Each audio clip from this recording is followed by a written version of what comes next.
Welcome back to my channel. Einstein एक ज़हीन और गैर मामूली जहानत का मालिक साइंटिस्ट था। यही वजह थी कि बहुत से लोग आइंस्टाइन के ब्रेन की स्टडी करना चाहते थे कि आखिर उसमें ऐसी क्या बात है जो उसे गैर मामूली बनाती है। शायद यही वजह थी कि आइंस्टाइन का दिमाग चोरी कर लिया गया। आइंस्टाइन 14 मार्च 1879 को जर्मनी में इस सेकुलर यहूदी ख़ानदान में पैदा हुआ, जबकि उसकी मौत 18 अप्रैल 1955 में अमरीकी रियासत न्यू जर्सी में हुई, जहां वो 1933 में गया था। मौत से कबल आइंस्टाइन ने अपनी बॉडी को स्टडी करने से मना किया था। वो चाहता था कि उसको जला दिया जाए और उसके जिस्म की राख को मुख्तलिफ मकामात पर फ़ज़ा में उड़ा दिया जाए।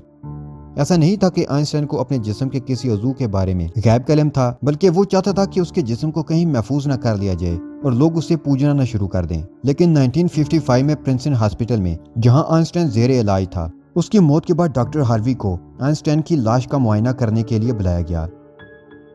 तो उसने आइंस्टाइन की वसीयत के बरक्स उसके ख़ानदान से इजाज़त लिए बगैर अपने अहद के नोबल इनाम याफ्ता साइंटिस्ट का दिमाग चोरी कर लिया।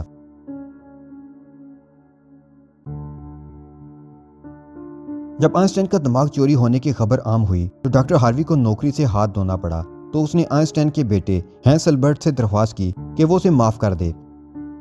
आइंस्टाइन की आंखें भी निकाल ली गईं, जो कि आंखों के डॉक्टर हेनरी अब्राहम को मिली। आज तक ये आंखें न्यूयॉर्क में कहीं महफूज रखी गई हैं। डॉक्टर हार्वी ने आइंस्टाइन के बेटे को बताया कि वो आइंस्टाइन के गैर मामूली दिमाग की स्टडी करना चाहते थे, ताकि दुनिया को आइंस्टाइन के गैर मामूली दिमाग के बारे में पता चल सके, जो कि यकीनन उसकी ज़िंदगी में मुमकिन न था।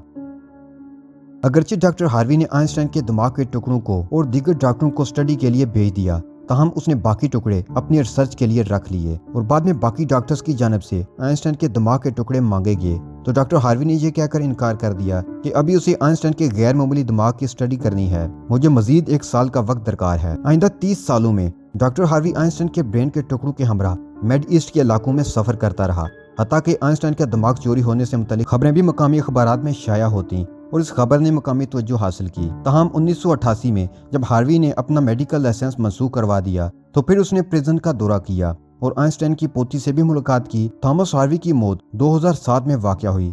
तहम उससे कबल ही वो आइंस्टाइन का दिमाग प्रिंसटन हॉस्पिटल को अतिया कर चुका था। बाद में जब डॉक्टर्स को आइंस्टाइन के दिमाग के टुकड़े रिसर्च करने के लिए भेजे गए तो उसके बाद उन्होंने ये टुकड़े यूनिवर्सिटी ऑफ पेंसिल्वेनिया और यूनिवर्सिटी ऑफ प्रिंसटन को वापस भिजवा दिए। म्यूट्रियम म्यूजियम फिलाडेल्फिया वो जगह है जहां आइंस्टाइन के दिमाग के टुकड़ों को रखा गया है। आइंस्टाइन को मामूली आदमी नहीं था, बहुत सी खुफिया ताकतों की उस पर नजर थी। यही वजह थी कि आइंस्टाइन का दिमाग चोरी होने के पीछे भी इन खुफिया ताकतों का हाथ समझा जाता है। 1932 में जब इस वक्त आइंस्टाइन ने अमेरिका की शहरियत इख्तियार नहीं की थी तो अमेरिकी एजेंसियों ने उसके खिलाफ एक फाइल तैयार कर रखी थी, जिसमें उसकी मौत तक 1124 सफ़ात उसके मुतालिक तहकीकात, शकूक व शुबहात पर मबनी थे, जो यकीनन उसकी मौत के साथ ही बंद हो गई। याद रहे कि आइंस्टाइन के बारे में एजेंसियों का मानना था कि वो कम्युनिस्ट नजरियात का हामिल है, जो कि अमेरिका के लिए खतरनाक साबित हो सकते हैं। एन मुमकिन है कि कभी ये मिस्ट्री भी सॉल्व हो कि डॉक्टर हार्वी भी उन्हीं एजेंसियों का एजेंट था जो आइंस्टाइन के दिमाग को हासिल करके मजीद मालूमात हासिल करना चाहते थे। और ये भी मुमकिन है कि कल कला को दुनिया के सबसे बड़े लोगों के दिमाग शीशे के मर्तबानों में रखे मिल जाएं। एन मुमकिन है कि ओसामा बिन लादेन का दिमाग भी किसी अमरीकी एजेंसी के जेर नज़र हो और अमेरिकन साइंटिस्ट उसके दिमाग से दहशतगर्दी पैदा करने वाले खुलियात की खोज में मगन हों और हैरत ये होगी कि वो कामयाब भी हो जाएं।